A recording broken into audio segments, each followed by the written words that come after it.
এই 487 জন পুলিশ কর্তা কেন সেনানিবাসে গিয়েছে তারা জনগণকে হত্যা করে সেখানে আশ্রয় নিয়েছে। বাংলাদেশ সেনাবাহিনী একটি ভুল কাজ করেছে, এই ধরনের দুর্বৃত্তদেরকে, খুনিদেরকে সেনানিবাসে আশ্রয় দিয়েছে।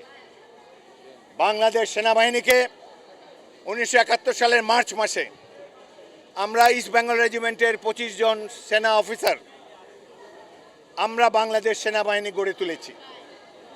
অংশ নিয়েছে হাজার হাজার ছাত্র, যুবক, সাধারণ মানুষ। আমাদেরকে সেনাবাহিনী তাদের ফাউন্ডিং ফাদার মনে করে। আমরা এই সেনাবাহিনী আমাদের প্রাণের চেয়েও প্রিয়। এই সেনাবাহিনীর প্রতি জনগণ যখন বিরূপ হয়, আমরা লজ্জায় অবনত মস্তকে তাকিয়ে দেখি। আমরা ধন্যবাদ জানাতে চাই বাংলাদেশ সেনাবাহিনীকে, যারা একটু দেরিতে হলেও শেষ পর্যায়ে এসে জনগণের সাথে একাত্মতা ঘোষণা করেছে, এই আন্দোলনের সাথে সংশ্লিষ্ট হয়েছে এবং স্বৈরাচারী শেখ হাসিনাকে দেশ থেকে বিতাড়িত করেছে। তাদেরকে অভিনন্দন জানাই। সাথে সাথে এইটুকুও বলবো, বিপ্লব কিন্তু সম্পূর্ণ হয় নাই, এখনো বিপ্লব থমকে আছে।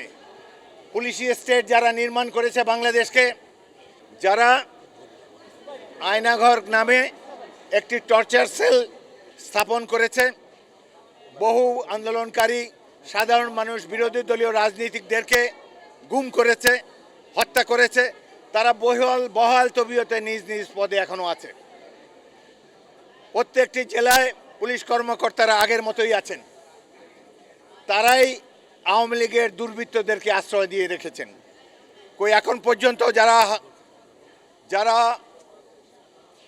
আয়নাঘর নির্মাণ করেছে, সরকারের উচিত ছিল, প্রতিরক্ষা মন্ত্রী, প্রধান উপদেষ্টার উচিত ছিল সাংবাদিকদেরকে সেখানে নিয়ে গিয়ে দেখানো কত ঘৃণিত এই নরপশুর দল কিভাবে নিরীহ মানুষদেরকে তারা অত্যাচার করেছে, টর্চার করেছে, হত্যা করেছে।